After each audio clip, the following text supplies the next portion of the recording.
অস্ট্রেলিয়াকে হারিয়ে বাংলাদেশ পেল ঐতিহাসিক জয়।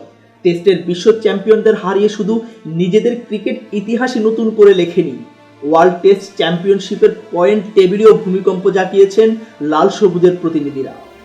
ম্যাচের প্রত্যেক সেশনে অজিদের ওপর আধিপত্য দেখিয়েছে বাংলাদেশ।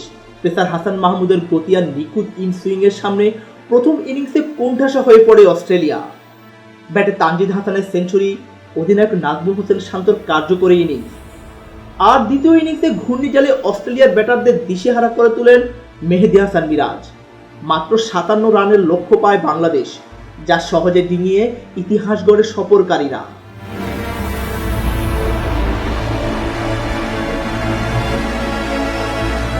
এই অবিশ্বাস্য জয়ে টেস্ট চ্যাম্পিয়নশিপের পয়েন্ট টেবিলে লাফিয়ে 4 নম্বরে উঠে এসেছে বাংলাদেশ। 5 ম্যাচে 3 জয় 1 ড্র। বাংলাদেশের পয়েন্ট এখন 66.67%। তারা পেছনে ফেলেছে ভারত, পাকিস্তান, শ্রীলঙ্কার মতো দলগুলোকে। বর্তমানে টেবিলে বাংলাদেশের ওপর রয়েছে কেবল অস্ট্রেলিয়া, দক্ষিণ আফ্রিকা, নিউজিল্যান্ড। টেস্ট চ্যাম্পিয়নশিপের প্রধান শর্ত হলো টেবিলের শীর্ষ দুটি দল সরাসরি লর্ডসে ফাইনালে খেলার সুযোগ পাবে।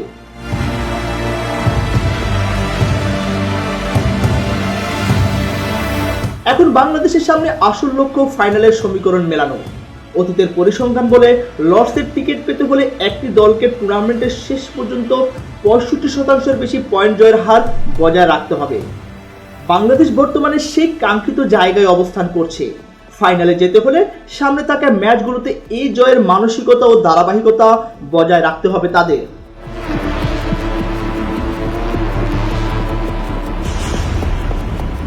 অস্ট্রেলিয়ার বিপক্ষে সিরিজে আরেকটি টেস্ট রয়েছে বাংলাদেশে, তারপর দক্ষিণ আফ্রিকা, ইংল্যান্ড, ওয়েস্ট ইন্ডিজের সঙ্গে একই চক্রে ম্যাচ আছে শান্তদের।